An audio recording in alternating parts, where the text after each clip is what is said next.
అందరికీ నమస్కారం.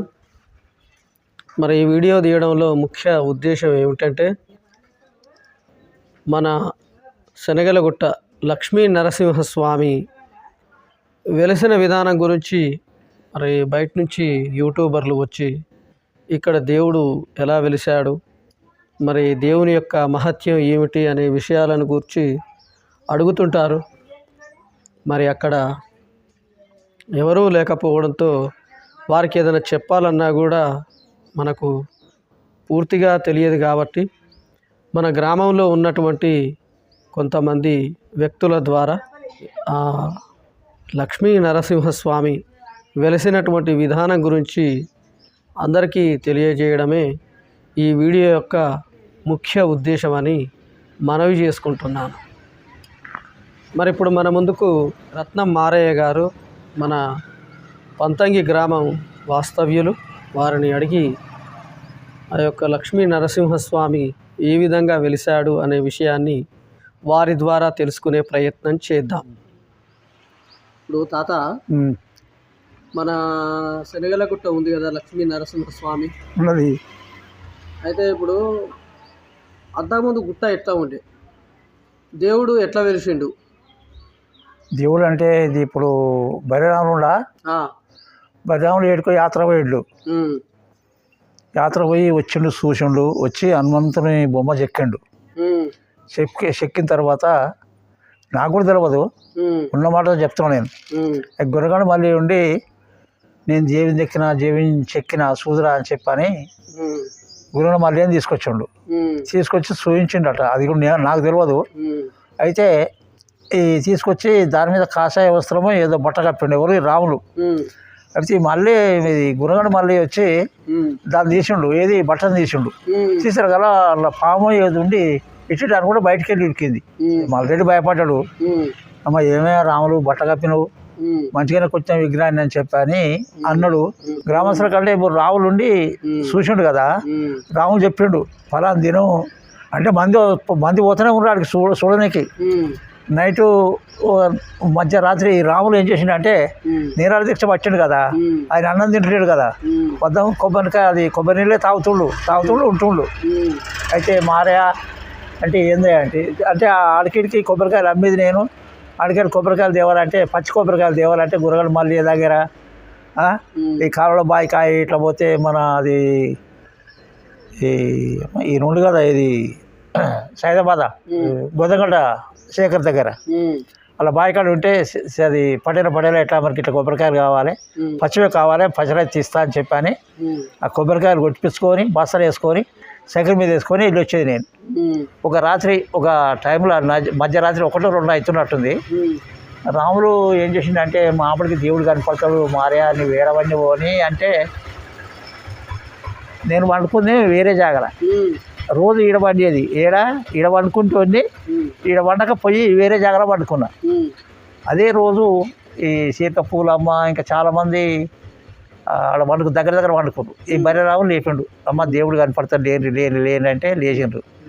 లేచి చూస్తే బుడ్డ పిల్లగాని లెక్క లేచి ఇట్లా ఊపిండట. నాకు తెలియదు అంటే బర్రెరావులో లేపిండు, బర్రెరావులో చూపించిండు ఆ దేవుడిని. ఎవరెవరు కనిపించండి దేవుడు? ఇప్పుడు సీతపూలమ్మకు, సిరికరామరెడ్డి ఉండడో లేడో తెలియదు. ఇట్లా పోతే ఆమె చింతల లచ్చమ్మ ఉన్నట్టుంది, ఇది ఐరియా భార్య, ఇంకా కొంతమంది ఉన్నారు. తెల్లారు 4 రోజులు దేవుడు కనపడ్డాడు. అప్పుడు జే అని మొత్తుకుంటారు, ఎందులో మొత్తుకుంటారు అని చెప్పాను నేను లేచిన. కానీ ఎట్లా కనపడ్డాడు? బుడ్డ పిల్లగానిలాగా బుడ్డ పిల్లగానిలాగా కనపడి చిన్నగా ఉండటానికి ఇంత ఉండి ఇట్టి అన్నాడు చెయ్యి. ఇక అంతవరకే చూసి రాళ్ళు, అంతలే మాయమైపోయాడు ఆయన. ఇక అయితే నేను కొబ్బరికాయలు తీసుకొని పోతున్నాయ్యా. సరే నాది తప్పే అనుకో, చిన్నవేం చెప్తాను నేను. ఈ చౌళ్ళకి పోయినా కొబ్బరికాయలు తీసుకున్న 50 కాయలు 5 గుండ్ల బస్సలు వేసుకొని కట్టుకొని వెళ్ళి వస్తున్నా.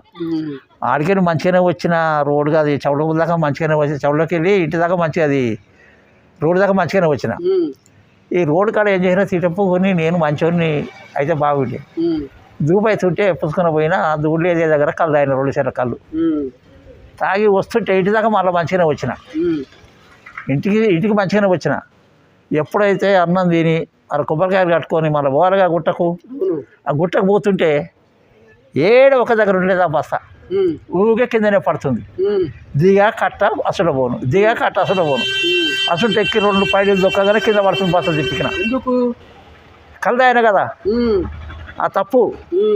అది ఏం చేయాలి, ఎట్ట చేయాలి, ఇట్ట కింద పడుతుంది అని చెప్పి అనుకొని అమ్మా ఈయన ఇంత దూరం వస్తే ఊకే కింద పడుతుంది కొబ్బరికాయలు ఎట్ట చేయాలని చెప్పని, స్వామి నా తప్పు అయింది, కళ్ళొచ్చి ఆయన నా తప్పు క్షమించని చెప్పని కింద బోర్ర పడుకోరా ఏకదండం అని చెప్పని ఇట్లా మొక్కినయ్యా బోర్ర పడుకొని అత్తవరా మొక్కి మళ్ళీ సైకిల్ లేవజ్ఞా కొబ్బరికాయలు వస్తుంది దాని మీద పెట్టిన సైకిల్ మీద పెట్టి మళ్ళీ కట్టిన సైకిల్ ఎక్కిన పోత పోతుంటే ఎదురుగడ్డే కదా ఒకటే పైడీలు దొక్కిన అదే ఉరుకుతుంది. ఇక నేను దొక్కలే బిక్కలే సాక గుట్టగాడి పోయిందనుక ఇక ఒకటే ఉరుకుడిగా కార్యవాళ్ళ బిరక పట్టుకున్న చేతులు కానీ ఇక ఏం లేదు.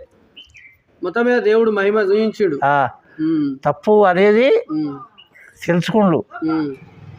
ఇప్పుడు పూలమ్మ మాత్రం ఉన్నది, ఆమె చెప్పింది గిట్ల కనపడ్డాడు మామ గిట్ల అనుకుంటా పోయిండే మన మాయమైండు కారణాలేదన్నాడు. ఇక శేఖరామ సార్ ఏం చేసిండంటే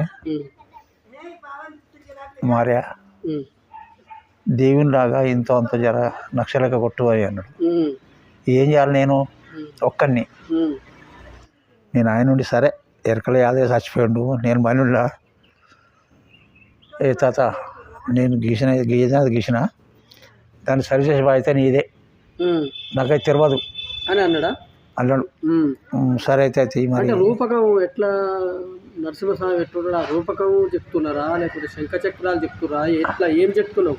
ఇప్పుడు శూలం ఉంటుంది కదా. అవును. శూలం ఈ కన్ను గుడ్డలాగా ఖాళీ ఏమైనా గుడ్డ అంటే తిప్పలేదు కానీ ఇట్లా కొట్టుకోం, ఇట్లా చేతులు అంటే ఇట్లా తీసుకోం అక్కడ పెట్టుకోం. ఏది ఆ రాయి మీద ఏది సుత్తతోటి ఇట్లా కొడతాం కదా సార్లు ఇట్లా కొట్టుకుంటా ఇట్లా తిప్పి ఇట్లా ఇచ్చిపెట్టినాం. కానీ చెక్కలేదు ఉండమని చెప్పాలి, ఎందుకంటే నువ్వు ఏదో మీరు చెక్కింది చేసిందో ఉండదు, అది తప్పు. ఇట్లా కొట్టాలంటే అట్లా కొట్టి చూపించిన. ఇప్పుడు ఆ సొరికల నామాలు ఎండి కన్నులు పెట్టింది అదేనా మీరు చెక్కింది? బండ కాదు అదే. సరే, ఎందుకంటే మనకు బయట నుంచి వచ్చి వీళ్ళు ఉండి దేవుడు ఎట్లా వెలిసిండు అంటే దేవుడు వెలిసిండు అనే విషయం అప్పుడు అందరూ అంటుంటే మేము కూడా వచ్చినాం, కానీ ఎట్ట వెలిసిండు ఏంది అనేది తెలియదు కాబట్టి మీరు దగ్గర చూసారు కాబట్టి నేను మిమ్మల్ని అడుగుతున్నాను అనమాట. తాత సంతోషం, నీకు తెలిసిన కాడికి నువ్వు చెప్పినావు, మంచిది.